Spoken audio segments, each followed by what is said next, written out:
Empezamos.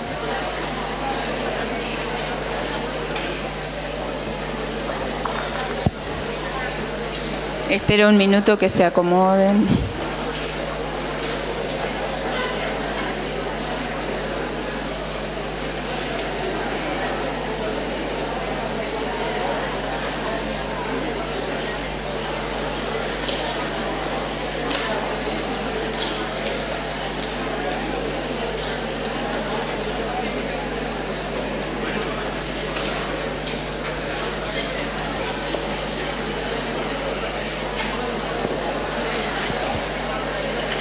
Bueno, buenos días a todos. Mi nombre es Matilde, yo soy profesora adjunta de la cátedra. Doy seminarios, damos teóricos. Lo primero que quiero decirles es que, como dijo por ahí Santi y Irene, fisiología estudia y analiza el funcionamiento del cuerpo humano, porque es fisiología humana, ¿no? Fisiología es tan antigua como la medicina, ¿sí? Y es tan básica como anatomía e histología. Entonces, ustedes ya estudiaron un poquito de la arquitectura, ¿no? En histo y en anato.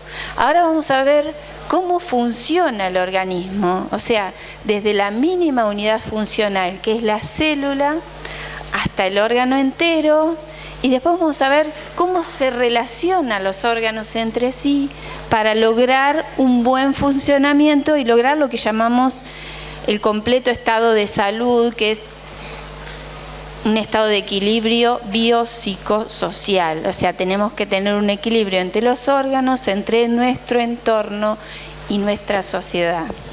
Fisiología es hermosa, les va a encantar. De hecho, como dijo Irene, este año estamos como un poquito desbordados, así. A mí me da un poquito de impresión, es la primera vez que doy un teórico acá, porque nunca tuvimos tantos alumnos. Siempre tuvimos 350, ahora son más de 1000 alumnos. Entonces, estamos como un poquito así, asombrados. Pero les puedo asegurar que trabajamos muchísimo todo el verano para tratar de organizar una cursada que a ustedes les resulte útil. No les voy a mentir si les digo que trabajamos muchísimo para que puedan aprovecharla, ¿sí? Fisiología les ofrece, como dijeron los chicos, trabajos prácticos que por ahí no van a tener en otro lado. Entonces hicimos un montón de vericuetos para tratar de que vean muchos contenidos, que los podamos discutir en clase, porque esa es la idea. Acá no dictamos clases, sino queremos compartir con ustedes, porque no solo aprenden ustedes, aprendemos nosotros de ustedes, un montón. Les puedo asegurar que al final del año casi sabemos más nosotros que ustedes de lo que nos enseñan, ¿sí? Entonces, esperamos que disfruten la materia, no tengan miedo. Fisio es muy amigable, es linda y es importantísima. Obviamente, todas las materias son importantes, pero Fisio es muy troncal. De hecho, la mayoría de los ayudantes, como ustedes vieron, los que quedan como ayudante, que son los que han sacado muy buena nota en el examen final, les encanta ser ayudantes de la cátedra porque somos muchos y compartimos, no compartimos solo espacios de enseñanza, sino asados, juntadas, etcétera. Entonces suele ser un grupo lindo, así que esperamos que este año ustedes se incorporen y disfruten de la materia, ¿sí? Que es tan linda. Bueno, hoy ¿qué vamos a hablar? Vamos a hablar un poquito de repaso de biología para que usted pues mañana Celeste les hable un poquito de, creo que es potencial de membrana, y entonces ya ir metiéndonos en lo que es el primer seminario. Así que hoy vamos a hacer como un pequeño repasito de lo que ustedes han visto en biología, ¿sí? Vamos a ver dónde me ubico para no tapar. ¿Qué vamos a ver hoy? Bueno, estos son los contenidos. Siempre al principio y al final de mis clases van a encontrar cuáles son los contenidos básicos y la bibliografía al final recomendada. Vamos a hablar de la membrana, de las características, de los mecanismos de transporte, de la clasificación de esos mecanismos de transporte pasivo, ¿sí? difusión simple, difusión facilitada, transporte activo primario, secundario, endocitosis, exocitosis y por último vamos a hablar un poquito de ósmosis. Así que es repaso básicamente, ¿sí? Y acá puse una imagen de la célula. ¿Por qué? Porque para poder hablar de transporte, lo primero que tenemos que saber es que el citoplasma o el interior celular es muy rico y extraordinariamente complejo en la cantidad de cosas que tiene. ¿Qué tenemos? Proteínas, nucleótidos, ácidos nucleicos, azúcares. Todo eso dentro de la célula le implica a la célula un gasto de energía enorme sintetizar todo eso. Con lo cual, si ese entorno no se mantiene correctamente, la célula no funciona. Así que ese gasto de energía en la síntesis, además del gasto de energía que tiene la célula para mantener las concentraciones iónicas estables dentro de la célula, hace que si no tuviera una envoltura que rodee a la célula y le delimite los límites, todo ese gasto de energía se perdería en pocos segundos. Es decir, todo eso que la célula sintetizó en pocos segundos lo perdería por difusión. Con lo cual necesita de esa membrana citoplasmática o envoltura que le delimita sus límites, ¿sí? Ustedes saben que esa membrana es impermeable para proteínas y grandes moléculas y semipermeable para pequeños metabolitos y iones, ¿sí? Pero esa membrana no es pasiva, sino que vamos a ver que deja permear algunas pequeñas moléculas a diferentes velocidades. Ahora, ¿cómo hace la célula si esa membrana es impermeable para determinados solutos? Bueno, su estructura nos va a contar de qué manera se puede comunicar con el resto de las células, de qué manera puede tomar los sustratos que están en el exterior de la célula, lo que llamamos el líquido extracelular, ¿sí? Incluso vamos a ver que muchos de los sustratos que usa la célula están en menor concentración afuera y la célula tiene que usar mecanismos de transporte para incorporarlos, guardarlos de reserva para los momentos que lo necesite, ¿sí? A ver qué nos acordamos de... ¿Dónde dejé acá? ¿Qué nos acordamos de lo que vimos en biología, ¿no? Los experimentos que hicieron Gorter y Grendel allá en 1925 fueron ellos los primeros en denominar que las membranas biológicas eran bicapas. Después, un poquito más tarde, estos señores, Singer y Nicholson, fueron los que gracias al microscopio electrónico describieron que las membranas biológicas eran un mosaico fluido, ¿sí? ¿Y qué es lo que le da la fluidez a esas membranas? Esta composición, ¿sí? ¿Se acuerdan? Son una bicapa lipídica, es decir, tenemos estas membranas están compuestas principalmente por una doble capa de lípidos, ¿sí? Esta es una monocapa de lípidos y esta es la otra monocapa de lípidos. Fíjense que la mayoría de los lípidos son fosfolípidos, pero también tenemos otros, ¿sí? Dependiendo del tipo de célula que estemos mirando. ¿Recuerdan que los lípidos tienen una cabeza polar que se orienta hacia el exterior de la célula o hacia el interior de la célula? Y las colas pegan entre ellas, entre las monocapas, ¿sí? Principalmente fosfolípidos, pero también eso es lo que le da la permeabilidad selectiva a la membrana, básicamente porque los solutos que puedan atravesarla libremente van a tener que tener una composición que pueda asociarse primero con las capas, con las cabezas polares, y luego puedan fluir entre las colas, que es lo más difícil, ¿no? ¿Qué es lo que nos va a permitir comunicar a las células entre sí, tomar sustratos desde el exterior y eliminar los desechos desde las células? Básicamente, el otro componente importantísimo de las membranas plasmáticas, que son las proteínas, ¿sí? Las proteínas que también son parte de esta membrana. ¿Y qué es lo otro importante? Los carbohidratos, ¿sí? Los carbohidratos son importantísimos porque, por ejemplo, ellos son los que nos van a delimitar en determinadas células, por ejemplo, los glóbulos rojos sanguíneos, nos van a determinar qué grupo sanguíneo tenemos, ¿sí? Bien, esto es a modo de repaso.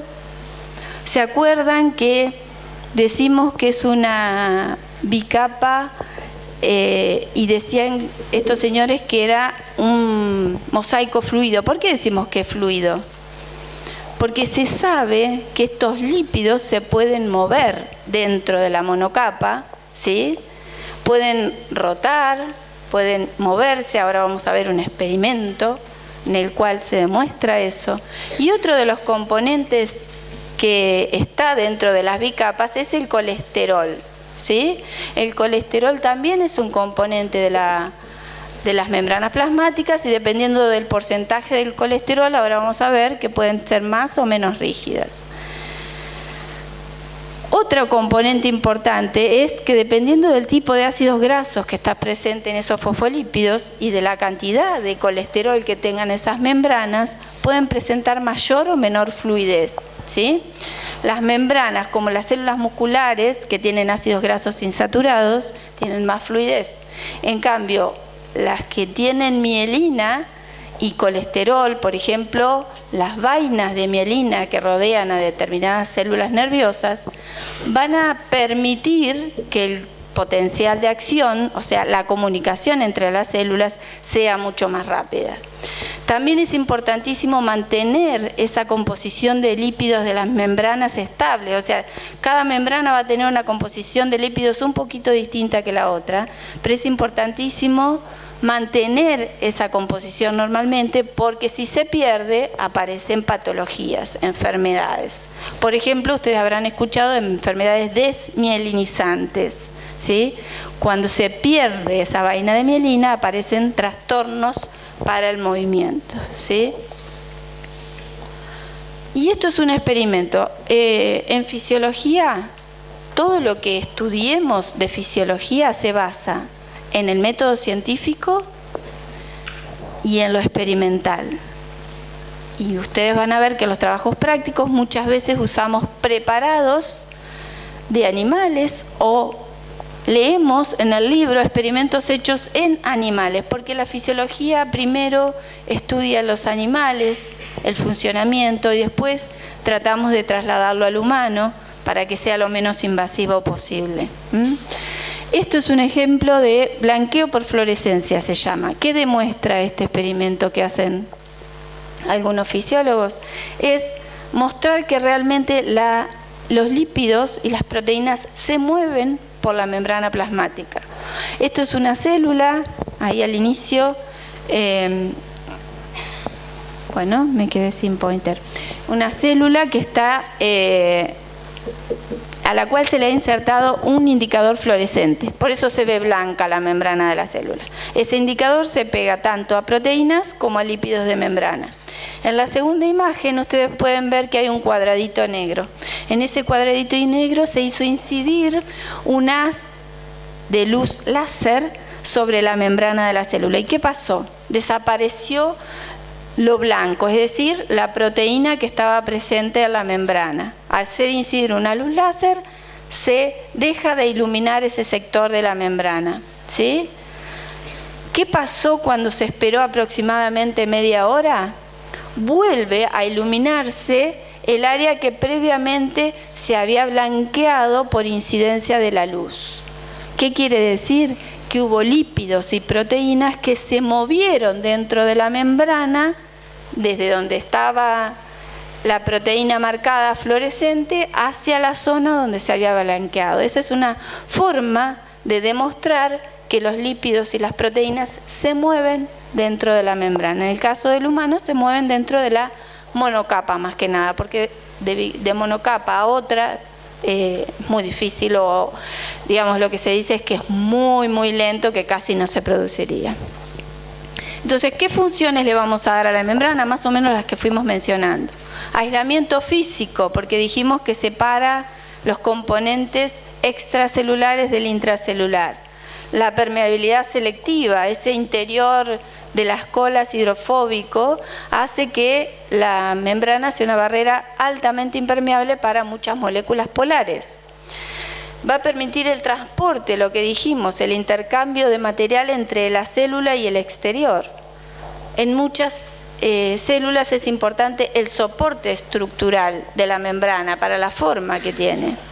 Y obviamente vamos a necesitar de esos azúcares y de muchas proteínas para que la célula reconozca información que le está llegando desde un lugar alejado del organismo, como puede ser la liberación de una hormona en un sitio alejado de producción, que llega hasta la célula blanco y se une a su receptor, y entonces esa información tiene que llegar al interior celular. Para eso necesitamos reconocimiento y comunicación. El componente más importante de las membranas, las proteínas. Las proteínas, ustedes saben que pueden ser proteínas integrales, que son estas que, acá, un poquito del láser queda, proteínas integrales que están embebidas en la membrana, o sea, asoman hacia el exterior y hacia el interior, ¿sí? En este caso algunas pueden tener varias alfa hélices, como esta, y otras pueden tener una sola. Fíjense que asoman por los dos lados de la membrana. O podemos tener proteínas periféricas, ¿sí?, que se pueden adosar a otra proteína de membrana o bien a los lípidos directamente de la membrana, ¿sí? ¿Qué función cumplen estas proteínas? Fundamental, ¿sí? El reconocimiento, la comunicación, y sobre todo en las células excitables van a actuar como canales para permitir el ingreso de iones y que la célula traduzca esa información y provoque una respuesta. Ustedes habrán escuchado hablar, hay una superfamilia que se llama los receptores acoplados a proteína G, que lo deben haber escuchado por ahí en biología. Fíjense que de estas proteínas tenemos un montón, ¿sí? Son una superfamilia, y fíjense que es la familia, la tercera familia más amplia de genes que tenemos en las personas que codifican para estas proteínas.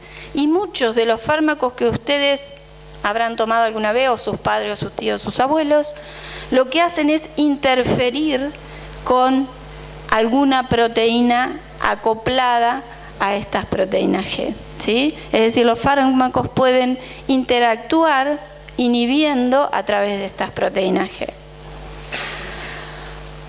También las proteínas, así como veíamos que hay distinta cantidad de lípidos en determinadas células, también de las proteínas tenemos algunas particularidades. Primero, lo que decíamos al principio de la comunicación: si no tuviéramos estas proteínas, las células casi no se podrían comunicar.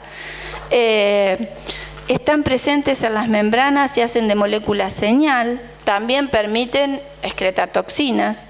Y fíjense que, por ejemplo, en las vainas de mielina tenemos poca cantidad de proteínas, pero en los hepatocitos, que son células del hígado que se dedican a metabolizar muchos de los nutrientes que nosotros absorbemos con la comida o muchos de los fármacos que ingerimos, necesitamos muchísima más cantidad de proteínas. Así que, dependiendo del tipo de célula, también difiere la proporción de proteínas que hay en sus membranas. No solo las proteínas pueden actuar como transductoras de señales, sino que acá también tenemos, por ejemplo, el fosfatidilinositol, ¿sí?, que lo habrán escuchado mencionar por ahí. El fosfatidilinositol, cuando es escindido por una fosfolipasa C, lo que ocurre es que se disocia en diacilglicerol, y ese diacilglicerol puede inducir la producción de IP3, y ese IP3 va a ir a señalizar al interior del retículo sarcoplasmático, liberar calcio y en algunas células permitir determinadas respuestas como el acoplamiento, ¿sí? Así que también algunos fosfolípidos pueden ser útiles para transducción de señales. Al principio dijimos que la membrana diferenciaba el interior del exterior, porque el interior era bien diferente de lo que es el exterior. Y en este caso estamos viendo un esquema de cómo están distribuidos los iones por fuera y por dentro de la célula. Vamos a ver que en el exterior celular predominan más que nada los iones sodio, los cationes, y en el interior celular tenemos más que nada potasio en mayor proporción, tenemos proteínas, glucosa y un montón de sustancias que, como dijimos, los iones y las proteínas no pueden atravesar la membrana plasmática, van a tener que buscar un camino para entrar o salir de la célula. ¿Cómo lo hacen? A través de lo que mencionamos antes, las proteínas. Entonces, estas proteínas van a actuar como mecanismos de transporte. ¿Cómo definimos transporte biológico? Es el paso o movimiento de iones y moléculas a través de la membrana celular, independientemente del mecanismo por el cual lo hagan y del tamaño que tengan, ¿sí? Así definimos transporte biológico. ¿Qué moléculas pueden atravesar la membrana? Bueno, depende del tamaño que tenga la molécula, de la carga, ¿sí? Fíjense que las moléculas polares y cargadas es más difícil que puedan atravesar la membrana, o sea, se pueden pegar a las cabezas polares, pero el interior se les va a complicar un poquito más pasar la membrana, ¿cierto? Las moléculas de agua pueden atravesar la membrana, pero la van a atravesar a baja velocidad. Entonces vamos a ver que hay membranas que son más permeables al agua y membranas que son menos permeables al agua. Las que tengan canales para agua van a ser más permeables, las que el agua tenga que difundir a través de la membrana va a ser menos permeable. Si nosotros miramos en este eje la permeabilidad a las distintas sustancias, vemos que el agua está ubicada más o menos entre las sustancias que tienen mayor permeabilidad al agua. Pero se acuerdan que dijimos que los iones pequeños, a pesar de que son chiquitos y podrían colarse entre la membrana, la carga que tiene les impide atravesarla. Entonces necesitamos proteínas especiales, por eso los iones están ubicados acá, en el sector donde decimos que tienen menos permeabilidad a la membrana. Lo mismo que los azúcares y los aminoácidos, van a necesitar mecanismos de transporte. Si nosotros, ustedes van a encontrar un montón de clasificaciones de mecanismos de transporte. Acá les muestro alguna, nada más, pero cualquiera que ustedes usen o se acuerden está bien. En este caso, la clasificación se refiere a si el mecanismo de transporte requiere energía o no, ¿sí? En el caso de que requiera energía, va a requerir ATP. En el caso que no requiera ATP, las moléculas van a difundir, ¿sí?, por el movimiento de las propias moléculas. Entonces, en ese caso llamamos a este mecanismo que no requiere ATP, difusión. La difusión puede ser simple cuando la molécula tenga la composición necesaria y pueda atravesar la membrana plasmática, o va a ser difusión facilitada cuando necesite una proteína por la cual atravesar la membrana. Siempre sin necesidad de gasto de energía. En el caso de que requiera energía, vamos a hablar de transporte activo primario, ¿sí?, gasto de ATP. Este mecanismo lo que provoca es un gradiente de concentración para que se ponga en marcha lo que conocemos como transporte activo secundario, ¿sí? En el caso de que necesitemos moléculas más grandes y entonces se necesite una vesícula de la cual se arma a partir de la membrana plasmática que se invagina o se exocita, vamos a hablar de mecanismos de endocitosis, exocitosis y fagocitosis dependiendo del tamaño de la molécula que esté atravesando. Y por último, de acuerdo a los requerimientos físicos, esta sería otra clasificación, pero que va en paralelo con la de gasto de energía. Si nosotros necesitamos una proteína que transporte ese soluto, sea con gasto de energía o sin gasto de energía, ¿sí? Porque en este caso va a ser con gasto de energía, transporte activo primario y secundario, o sin gasto de energía, difusión facilitada. Y cuando la molécula atraviese por sí sola la membrana, difusión facilitada, o usando, como dijimos, una vesícula de membrana, endocitosis, exocitosis o fagocitosis. Vamos a arrancar con difusión. ¿Qué es la difusión? Es el movimiento neto de sustancias sin carga eléctrica. ¿A qué llamamos movimiento browniano? Fíjense, si nosotros pudiéramos mirar todas las partículas que están en el universo, vamos a ver que todas las partículas están continuamente vibrando, moviéndose aleatoriamente. Si le seguimos el movimiento a esta partícula, vemos que se mueve en zigzag sin control alguno, ¿sí? Eso es la tendencia natural de las moléculas a moverse. ¿A qué llamamos difusión simple? La difusión es un fenómeno de transporte, ¿sí?, que ocurre como resultado de la mezcla. Si nosotros miramos el inicio de esta animación, vemos que las pelotitas rojas están arriba y rápidamente comienzan a mezclarse, es decir, difundirse y mezclarse con las pelotitas de color gris, ¿sí? Entonces, las sustancias, o en este caso las pelotitas, se están moviendo desde un área de mayor concentración, que inicialmente estaban en la parte superior, hacia una de menor concentración.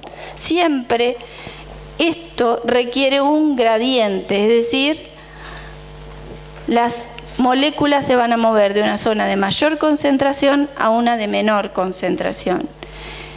¿Qué moléculas se van a mover siguiendo su gradiente? Si nosotros miramos este esquema, tenemos una zona A, donde tenemos un soluto que podría ser, en este caso, un anestésico, ¿sí?, donde está mayormente concentrado, y en este caso podría ser el extracelular, el líquido extracelular, y tenemos el compartimento B, que sería el intracelular. Vemos que este anestésico está más concentrado fuera de la célula que dentro de la célula. Naturalmente la tendencia va a ser a moverse, ese potencial químico hace que este componente se mueva desde el lugar de mayor concentración, que es A, hacia el de menor concentración, que es B, ¿sí? Si nosotros graficamos con una flecha o con un vector cómo se mueve esa sustancia, vamos a ver que esa flecha es mayor o tiene mayor magnitud desde la zona A hacia la zona B, y si miramos el movimiento neto, la difusión que tendría desde B hacia A, sería una flecha mucho menor, ¿sí? Entonces vamos a llamar difusión neta al movimiento que realizan las sustancias a favor del gradiente de concentración, ¿sí?, que estaría representado finalmente por este vector, es decir, el cociente entre los dos vectores anteriores. ¿Qué cosas pueden moverse dentro del organismo por difusión? Por ejemplo, anestésicos, por ejemplo, algunas hormonas de origen esteroideo o algunos gases como el oxígeno y el nitrógeno, ¿sí? ¿Qué otra cosa tenemos que tener en cuenta en las membranas biológicas para la difusión? Bueno, no solo la composición química de lo que va a difundir, sino también el gradiente de concentración, como dijimos recién, que siempre la difusión se va a ocurrir a favor del gradiente de concentración. La superficie de membrana es otra de las particularidades para esta difusión, el tamaño molecular de lo que tiene que difundir y la solubilidad en lípidos para que pueda atravesar esa membrana. Entonces, Fick en el siglo XIX estableció que la difusión neta, o lo que él llamó flujo o J, que se representa con un vector, de una sustancia X cualquiera, va a ser igual a la permeabilidad de esa molécula, que va a estar dada por cómo se disuelven lípidos y por su peso molecular, y por la concentración desde el lado extracelular hacia el lado intracelular. Es decir, él decía, la rapidez con que se va a mover esa molécula o ese soluto depende de todos estos factores, de la concentración a uno y otro lado, de cómo difunden lípidos y de el área que tiene disponible para difundir. Entonces, el flujo J es un vector cuyo módulo mide la cantidad de partículas que atraviesan una unidad de área que en una unidad de tiempo también. Entonces, la cantidad de partículas la vamos a expresar en moles, ¿sí? El área lo vamos a expresar en centímetros cuadrados y en general el tiempo lo expresamos en segundos. La dirección y el sentido siempre va a ser de mayor concentración a menor concentración. Transporte mediado. ¿Qué es el transporte mediado? El transporte mediado puede ser pasivo, es decir, se mueve por gradiente, y necesitamos una proteína, o transporte activo primario o secundario. Tengan en cuenta que una sexta parte de los genes del genoma humano codifican para proteínas transportadoras. Quiere decir que muchos de nuestros genes están codificando para las proteínas que vamos a usar de transporte, ¿sí? Bueno, las proteínas integrales, que son las que vimos que atraviesan la membrana de lado a lado, median y regulan el transporte de solutos polares que no pueden atravesar la membrana, y dentro de eso vamos a tener las que atraviesan sin gasto de energía o gastando energía a contragradiente. Dentro del transporte pasivo, es decir, sin gasto de energía, tenemos poros, canales y acarreadores. Dentro de los poros, la particularidad es que están abiertos la mayor parte del tiempo, ¿sí? ¿Qué ejemplos de poros tenemos? Lo que llamamos porinas, que están presentes, por ejemplo, en las bacterias. Cuando lleguen a microbiología van a ver qué importantes son estas porinas para las bacterias. Las perforinas, que estas son poros que insertan los linfocitos T, una de las células del sistema inmune, en las membranas de las células blanco a las que quieren dañar o destruir. Complejos de poros nucleares que muchas veces están en las membranas de los núcleos, ¿sí? Y que forman un complejo importantísimo de proteínas para que permita entrar al núcleo o sacar diferentes sustratos. Y por último, lo que llamamos acuaporinas, que son los canales de agua que les mencionaba hoy al principio. Estos canales de agua fueron descubiertos por estos dos señores, Peter Agri y Roderick McKinnon, que les valió el premio Nobel no hace mucho, en el 2003. Estos canales en principio se descubrieron que dejaban permear agua, ahora se sabe que dejan permear alguna otra cosa. Son una familia de canales. Esta es la estructura de la acuaporina tipo 1 o AQP, como se las menciona en los libros. Fíjense que si bien es un canal, tiene cargas, por lo cual va a permitir que pocos sustratos puedan atravesar por ahí. Es un tetrámero, como se ve en este corte transversal.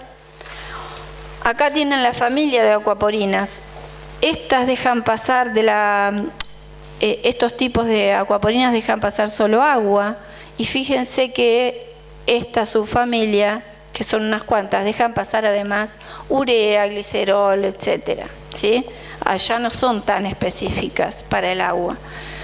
La particularidad que tienen estas acuaporinas es que algunas son constitutivas, es decir, muchas de las células ya vienen con acuaporinas insertas en sus membranas, estos canales para el agua. En otras, como en este caso del túbulo colector renal, la QP2 es una acuaporina que se va a expresar en la membrana del túbulo solo cuando aparezca la presencia de hormona antidiurética. Es decir, estas son inducibles. Se necesita un estímulo para que se inserten estos canales en la membrana y hacer más permeable al agua a este tejido. De esta manera, cuando aparecen las acuaporinas en la membrana del túbulo, logramos excretar una orina mucho más concentrada porque se reabsorbe agua. Ahí está la expresión de las acuaporinas cuando llega la información a través de la hormona. Esta es la familia de las acuaporinas, lo que se conoce, no es necesario que lo sepan claramente, pero les marqué algunas. Fíjense que algunas particularidades de cada subfamilia, dónde se localizan, incluso se conocen que cuando no aparece alguna de estas acuaporinas, por ejemplo la Q0, en el cristalino del ojo, puede aparecer catarata congénita, es decir, se ha asociado el déficit de estas acuaporinas con algunas enfermedades, así que son bastante importantes para muchos de nuestros tejidos. Los que nos quedan por ver son los canales dentro del transporte pasivo, sin gasto de agua. La diferencia entre el poro, que estaba siempre abierto, el canal alterna entre un estado abierto, cerrado, y algunos alternan entre un estado inactivo. ¿Qué tipos de canales conocemos? Canales dependientes de voltaje, es decir, están cerrados y ante un cambio del voltaje de la membrana se abren. Canales iónicos que se abren ante la llegada de un ligando, o canales que se abren cuando se produce un estímulo mecánico. Esto es una estructura de un canal de sodio, es bastante complejo, lo van a ir viendo a lo largo de las clases teóricas de acá en adelante, pero ven que el canal tiene una compuerta de inactivación, un lugar que se denomina poro, que es por donde van a cruzar los iones sodio a la membrana, tiene un extremo amino y carboxilo terminal orientado hacia el interior de la célula, y este es un típico ejemplo de canal operado por voltaje, ¿sí? En cambio que es un receptor nicotínico, cuyo agonista es la acetilcolina, fíjense la estructura que tiene, este es un corte transversal, y este canal se va a abrir cuando llegue un agonista. Acá no depende del voltaje de la membrana, sino depende de que llegue la acetilcolina, que es un mediador del sistema nervioso parasimpático. ¿Cuál es la importancia de estos canales iónicos? Que se sabe que cuando por alguna razón no funcionan correctamente, aparece lo que se conoce como canalopatías. Es decir, ustedes habrán escuchado alguna vez que más de un deportista fallece súbitamente, o no deportista, ¿no? Necesariamente, los deportistas son porque por ahí los conocemos más o se dan más a conocer, pero cuando una persona fallece súbitamente sin alteración estructural, por ejemplo, en el corazón, no hay ninguna estructura alterada, pero fallece súbitamente, a pesar de que es una persona entrenada y uno supone que debería tener un mejor rendimiento y no tener problemas, muchas veces esto está ocasionado por un trastorno en alguno de los canales iónicos que hace que, como el músculo cardíaco está compuesto por células excitables, estos canales pasen a tener un desempeño crucial para que esa célula funcione correctamente y por lo tanto funcione el músculo cardíaco correctamente. Entonces, si hay canales alterados, el flujo iónico se altera y entonces puede sobrevenir alguna arritmia que puede ser fatal, ¿sí? Entonces es importantísimo que estos canales funcionen correctamente y estén bien codificados. Por último, los acarreadores. ¿Qué diferencia entre el canal, el poro y el acarreador? Bueno, ahora lo vamos a ver. El acarreador nunca tiene las compuertas abiertas al mismo tiempo, es decir, encierra el soluto y lo libera. Y este es un claro ejemplo, ¿sí? Fíjense, si ustedes tienen, este es el esquema del canal, esta es la sustancia que va a incorporar, está abierta la compuerta de este lado, en el siguiente paso incorpora al soluto al interior del canal, pero se cierran las dos compuertas de los dos lados y ahora se abre del otro lado para liberar el compuesto. Y ese ciclo se vuelve a repetir, se cierra, se abre, incorpora el compuesto. Esa es la gran diferencia con los canales o con los poros, ¿sí? Y tenemos una pequeña animación de lo que ocurriría en la difusión facilitada. ¿Qué diferencias vamos a encontrar entre la difusión simple que vimos al inicio, que las moléculas pueden difundir a través de la membrana, y la difusión facilitada? Bueno, ¿se acuerdan que J medía el flujo del soluto? ¿Sí? Si yo tengo mayor concentración de soluto, claramente esta pendiente me indica que a mayor concentración de soluto, más flujo para esa difusión. En cambio, en la difusión facilitada, ¿de qué depende? Del transportador, ¿sí? El transportador tiene una cinética. Dijimos que de apertura, incorporar el soluto, abrirse hacia el otro lado y liberarlo. Por lo cual, el flujo máximo, en este caso, no va a estar dado por la concentración de soluto, sino va a depender de que este sistema se sature. Es decir, el transportador tiene un tiempo para hacer su intercambio y por lo tanto el Jmax lo va a dar la velocidad del transportador, o que estén todos los transportadores saturados, o sea, todos los transportadores estén ocupados, ¿sí? Por otro lado, esto es importante, ¿por qué? Porque estos transportadores muchas veces los vamos a usar con fármacos para inhibirlos, es decir, impedir ese transporte o competir con una sustancia farmacológica para que no se una el soluto e impedir que se incorpore a la célula. Hay una superfamilia que habrán escuchado hablar que se denomina SLC, por sus siglas en inglés, que ahí las tienen, que no hidrolizan ATP, ¿sí? No gastan ATP, son 43 familias, ¿sí? Y difieren en el mecanismo de transporte. Algunos usan difusión facilitada, otros son cotransportadores, intercambiadores, difieren en la afinidad y en la especificidad, y también se localizan en lugares diferentes y tienen mecanismos de regulación diferentes, de una familia muy muy grande. Acá hay algunos nada más. Estos son los GLUT. Fíjense que la familia SLC2 corresponde a los GLUT. Ustedes los deben haber visto en biología, ¿sí? ¿O no? Son transportadores de glucosa, sí. Ahora vamos a ver un poquito más en detalle estos cotransportes o intercambiadores de sodio bicarbonato, pero algo que les quería resaltar son estos, la familia SLC6, no importa el número, sí importa que son esta familia de transportadores de solutos, lo que hace es recaptar neurotransmisores a nivel del sistema nervioso central. Esto lo tenemos todos, cada uno de nosotros tenemos este tipo de transportadores en nuestro sistema nervioso central. Muchos de los fármacos que usamos como antidepresivos lo que hacen es bloquear el mecanismo de recaptación de neurotransmisores que usan esta familia SL6. Entonces, fíjense que nuestros fármacos que usamos exógenamente lo que hacen muchas veces es inhibir estos transportadores que tenemos o competir con los solutos que llevan estos transportadores, ¿sí? Ahí sigue la familia, ven que es enorme. Los vamos a ir viendo durante el año a los distintos tejidos y vamos a ir viendo qué función tienen cada uno de ellos.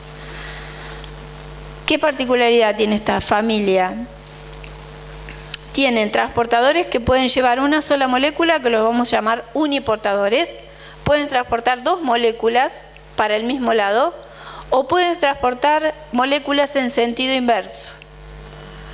Dentro de los cotransportadores que van en la misma dirección, por ahí los han escuchado mencionar, tenemos por ejemplo el cotransporte sodio bicarbonato. Fíjense que el sodio bicarbonato puede llevar 3 bicarbonatos frente a un sodio, 2 bicarbonatos y un sodio, o un bicarbonato y un sodio. Fíjense la diferencia que pueden tener, pero siempre para el mismo lado. En los distintos tejidos los vamos a ir viendo cómo funcionan. Acá tenemos intercambiadores. tenemos varios ejemplos. Seguramente durante el año vamos a ir viendo con mucho más detalle el sodio-calcio, que lo que hace es intercambiar 3 iones sodios por un ion calcio. El sodio-hidrógeno, que intercambia sodio por protón. ¿Qué particularidad tiene este sodio-calcio, que pertenece a la familia SLC8? Que en el músculo cardíaco es uno de los que se va a encargar de sacar el calcio de la célula y permitir la relajación del músculo cardíaco, ¿sí? Todavía no se conoce bien su regulación, y por el intercambio que hace de 3 iones sodio frente a un calcio se denomina electrogénico.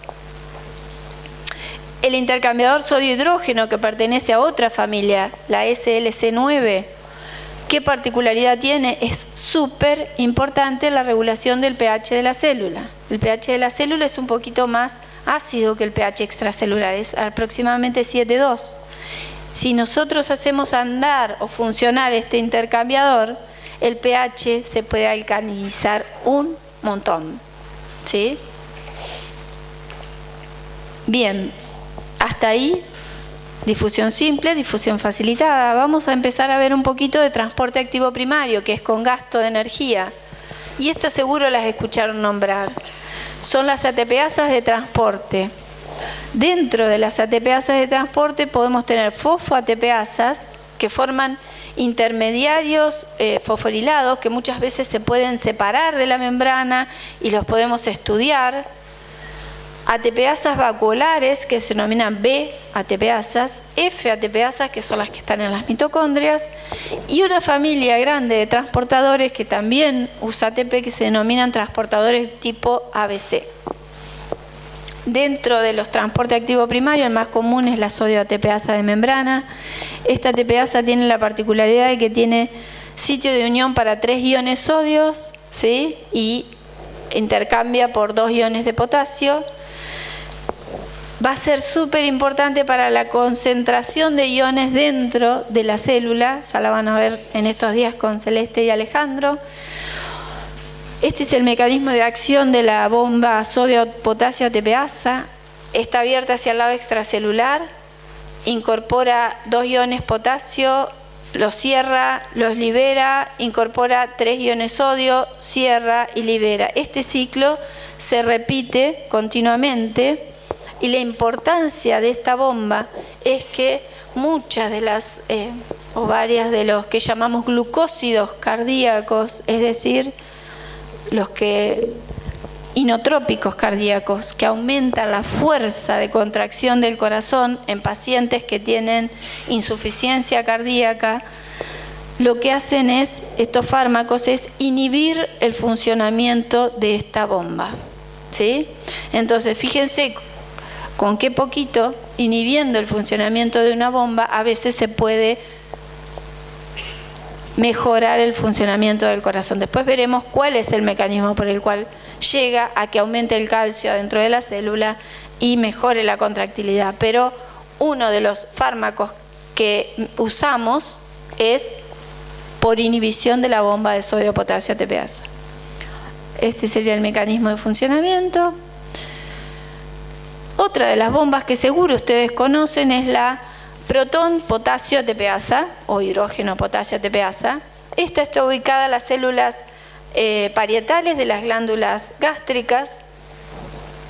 Y cuando ustedes tienen acidez porque comieron algo que les cayó mal o tomaron algo de más, se toman algún antiácido que por ahí seguro alguien les recomendó. El omeprazole, que es un fármaco antiácido, ¿sí? Lo que hace es inhibir el funcionamiento de esta bomba, ¿sí? ¿Por qué? Porque esta bomba lo que hace es excretar protones hacia la luz celular y por lo tanto disminuir el pH del estómago, que normalmente ya es ácido, ¿no? Muy ácido. Otras ATPasas, tenemos la ATPasa de calcio de la membrana plasmática y la ATPasa de calcio del retículo sarcoplasmático. Son súper importantes las dos. La cerca, o este tipo de isoforma de de ATPasa es muy importante porque es la que va a permitir la contracción en el músculo cardíaco y liso, ¿sí? Recaptando calcio hacia el retículo y de esa manera permitiendo una mejor liberación en la próxima contracción. Los transportadores tipo ABC son transportadores que funcionan como objetivos de muchos fármacos, ¿sí? Y que además los fármacos se usan porque se sabe que estos transportadores están presentes en muchos tejidos dentro de nuestro organismo. Tiene un motivo que liga nucleótidos, pueden actuar como bombas, como canales o como reguladores de canales y acarreadores. Hay 7 subfamilias. Transportan cloro, colesterol, ácidos biliares, fármacos. Los vamos a ver mucho cuando veamos hígado. Fíjense dónde están ubicados. ¿Se acuerdan la familia que vimos al principio, superfamilia de acarreadores de solutos, SLC? ¿Sí? Están, fíjense, en intestino, en hígado, en riñón, en sistema nervioso.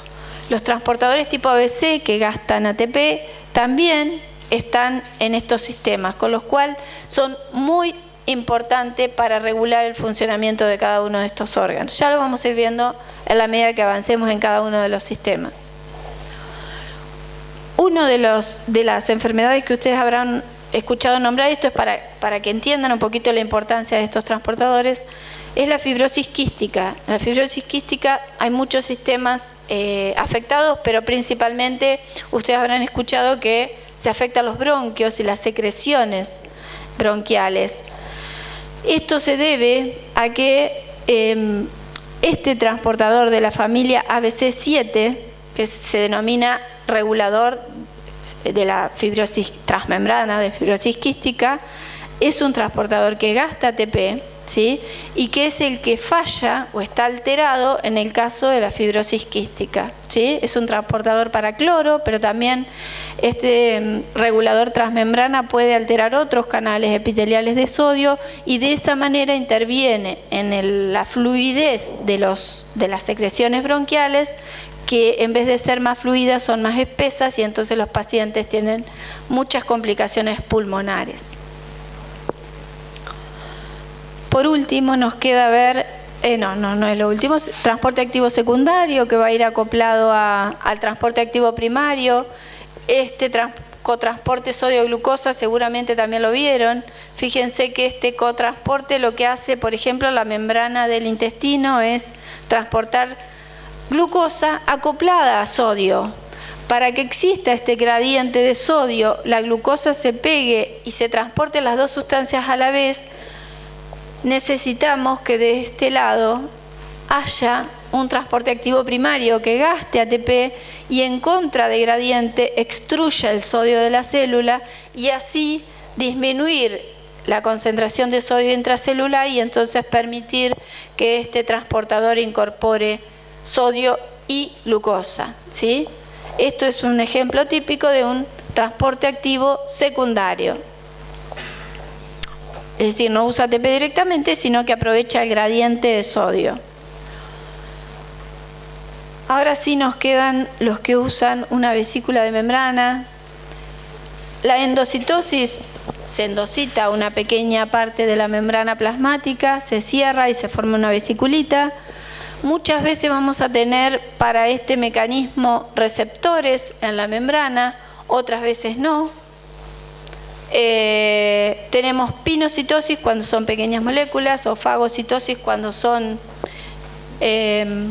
moléculas más grandes, bacterias, o cuando necesitamos exocitar, es decir, sacar por fuera de la célula, por ejemplo, desechos de los cuales la célula se tiene que deshacer.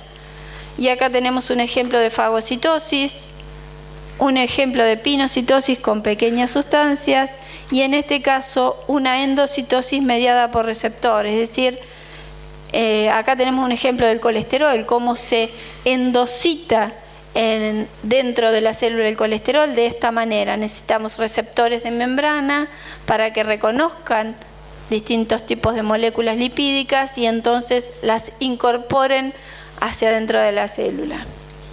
En este caso es un ejemplo de un macrófago, o sea, una célula del sistema inmune, fagocitando a una leishmania, un parásito, ¿sí? Esta es una forma de incorporar sustancias, o en este caso microorganismos más grandes para la célula. Por último, nos queda repasar un poquito.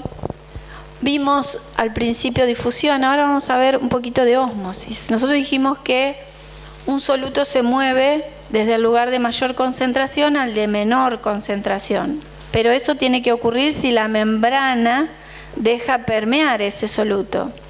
¿Qué ocurre si ese soluto no puede permear, pero sí puede pasar el agua a través de la membrana? Entonces, fíjense en este ejemplo, tenemos un recipiente con agua, con una membrana semipermeable en el medio, y de este lado agregamos azúcar. El azúcar no puede permear la membrana, pero el agua sí. ¿Qué va a pasar en este caso? El agua va a tender a ir desde este lado hacia el lugar donde está más concentrado el soluto, ¿sí? Eso se denomina ósmosis, cuando el agua fluye siguiendo su propio gradiente. Nosotros normalmente estamos acostumbrados a ver qué es lo que hace el soluto, ¿sí? Entonces decimos, una solución con mucho soluto ejerce mayor atracción al agua, ¿sí?, que una solución más diluida. Entonces, la atracción por el agua del soluto depende fundamentalmente del número de partículas que están disueltas ahí. Las concentraciones de las sustancias en general las expresamos en moles, pero eso no define el número de partículas. En el organismo, cuando hablamos de número de partículas, nos referimos al osmol, ¿sí? Y como el osmol es una unidad muy grande, hablamos de miliosmoles, ¿sí? Un osmol es igual al número de partículas a las cuales se disocia una molécula. Por ejemplo, un milimol de glucosa es igual a un miliosmol de glucosa, pero un osmol de cloruro de sodio son 2 miliosmoles porque se disocia en cloro y en sodio, ¿sí? En cloruro y en sodio. Entonces vamos a decir que la presión osmótica es la que se requiere para impedir o detener la ósmosis, o sea, es decir, el pasaje de agua. Y eso es directamente proporcional a la molaridad de la solución. Entonces, no solo hay que tener en cuenta la cantidad de partículas en las soluciones, sino si esas soluciones pueden atravesar esa membrana o no. Entonces, la membrana plasmática dijimos que tenía permeabilidad selectiva y por eso, para que permanezcan en equilibrio osmótico con los líquidos que las bañan, ¿sí? Hablamos de soluciones isoosmóticas cuando tienen la misma osmolaridad del plasma, es decir, alrededor de 300 miliosmoles o 290 es lo correcto. 290 miliosmoles es la osmolaridad normal. Entonces, una solución isosmótica es la que tiene la misma presión osmótica que el plasma o que la sangre. La solución hiposmótica va a ser la que tenga menor presión y la solución hiperosmótica es la que tenga mayor osmolaridad. Entonces, si nosotros normalmente vamos, y esto lo van a hacer en el trabajo práctico, van a sumergir eritrocitos, que son las células más fáciles de aislar, en distintas soluciones, isosmóticas, hiperosmóticas o hiperosmóticas. Y entonces vamos a ver qué es lo que pasa con esos eritrocitos bañados en distintas soluciones. Claramente, si lo ponemos en una solución isoosmótica, el agua va a estar en equilibrio, no va a pasar nada con esa célula. Pero si lo sumergimos en una solución hiposmótica, el agua va a tender a ir hacia el interior del eritrocito y se va a hinchar. En cambio, si al eritrocito lo ponemos en una solución hiperosmótica, el agua va a tender a salir siguiendo al soluto, va a tender a salir del eritrocito y el eritrocito se va a achicar, se va a crenar, se puede romper y liberar su contenido. Hay dos conceptos que no se pueden olvidar. Por un lado, lo de osmolaridad, que mide el gradiente efectivo para el agua, asumiendo que el soluto osmótico no atraviesa la membrana. Entonces contamos simplemente el número de partículas disueltas. Dos soluciones van a ser isosmóticas cuando tienen el mismo número de partículas disueltas, independientemente de que el agua pueda pasar. Y la tonicidad, que son términos que muchas veces se confunden, es un término funcional, es un término que compara, ¿sí?, soluciones, que habla de la tendencia de una solución para provocar la expansión o contracción del volumen de la célula, que es lo que hablábamos recién respecto al eritrocito. Entonces, dos soluciones van a ser isotónicas cuando no producen movimiento de agua a través de la membrana, independientemente del número de partículas que tengan disueltas. ¿Sí? Bueno, la bibliografía recomendada para este tema seguramente mucho mejor es el repaso de los libros de biología o de los apuntes de biología que ustedes tengan del año anterior. Pero si miran el primer capítulo de los libros de fisiología, van a volver a repasar mecanismos de transporte. Gracias.